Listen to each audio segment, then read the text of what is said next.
This is lesson 6, and this is our goodbye to you and the end of this short course. And what did we put into it? The importance of practicing. Often we hear women say nowadays when they're pregnant, I don't have time. And it's certainly true. Many women are working right up to their due date, and fathers are working. We don't have the leisure that we used to have. But when you ask mothers and fathers to be, when your baby's born, if you don't have time now, what are you going to do? And they go, oh, we'll have time. But here's the reality. Your baby's already here. You're pregnant with your baby. Doesn't matter whether it's in your belly or not.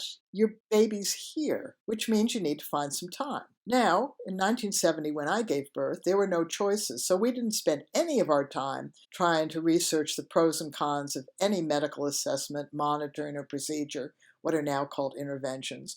We didn't have choices about where to birth or who could be with us. We just birthed in the hospital, and we had the assessments, monitoring, procedures of that evidence-based practice of the day. It's changed quite a bit since then. But the reality is, we can't develop skills without practicing them. And if we're spending X amount of time doing all this research and trying to figure out what our birth plan of what we want and don't want is, how much time do you have to spend learning skills? 1,000 times less. Right?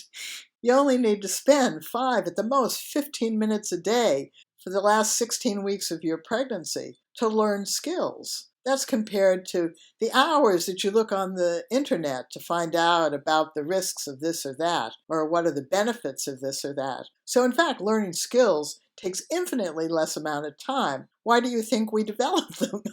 The other thing we know is that 99% of birthing better skills can be practiced anytime, doing anything. You learned about tension and relaxation. So you can soften inside now. When you're walking down the street, you can practice the variations of the breathing patterns. You can practice the touch relaxation. You can practice all of this doing other stuff. So it takes even less than 5 to 15 minutes a day once you've learned it. You just practice in your mind like all good athletes do, because giving birth is like the ultimate athletic experience, even if you're driving to the hospital, being prepped, and having surgery. Come on. It's infrequent. This is a big event. It's a big activity. It doesn't just happen to you if you have skills.